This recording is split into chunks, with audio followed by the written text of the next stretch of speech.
I'm going to say something, and if you're all paying attention, it should be controversial.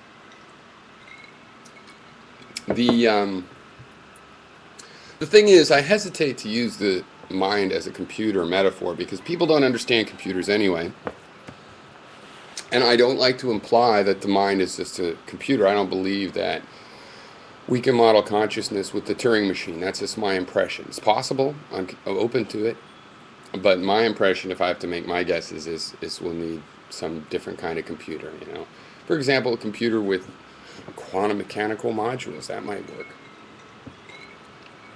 But still, the mind is a physical device, and the metaphor works really well because the terms we use to describe computers are all terms we invented to describe a human mental condition.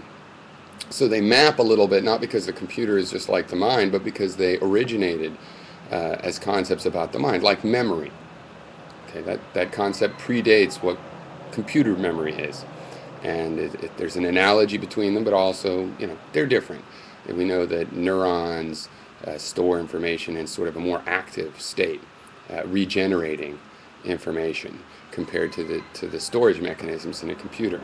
But still, as I say, you know, we have these terms that map like memory, and we also have the fact that the computer is a material device, and we forget this all the time with the mind. So the controversial thing is that I'm starting to think that to have a coherent theory of cognition, you have to know how to program. You have to know how to program. See, if you're making a program or a device that's trying to do what the mind has done, you know, to conceive of cause and effect and things like this, you would create a data structure and code to work on that data structure to represent, you know, an object, a class that would represent the cause and effect, and you'd store whatever properties you thought you needed, and you would discuss the fundamental nature of cause and effect and the aptness of your structure, and you might even, I think falsely, think that you have captured every property of import in the phenomena that you're modeling. But at no time do you get confused and think that this data structure that you have created to represent cause and effect is cause and effect, or how it's represented in reality. It doesn't even make sense. It doesn't even occur to you. Many of you won't understand why it's even a similar thing that I'm saying.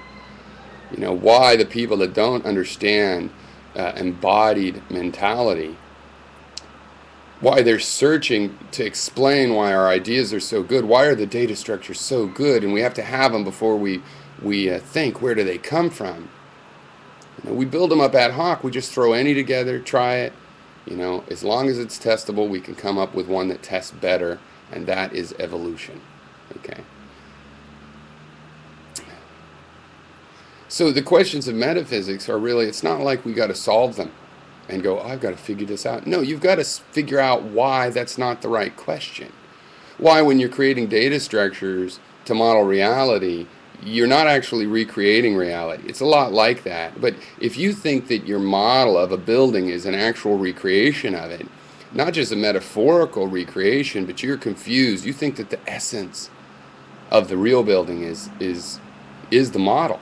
The model is the essence of the real building. When people can build 1,000 models to different scales, to different qualities. And if you just thought more in terms of, well, if I was programming a brain, how would I create this? Then you wouldn't have these issues, because you would not answer that question by saying, well, first I'll figure out exactly how nature models it, and then I'll put it in the brain. I mean, the brain is representative. By nature, it's going to change around how these phenomena are represented, because it's in nature, it's modeling. That's what modeling is, you know. The model is not the reality. I have somebody here hassling me about how I don't know, and the painting of the horse thing shows I don't know metaphysics. I'm sorry. It's the fact that you can't have a better comeback.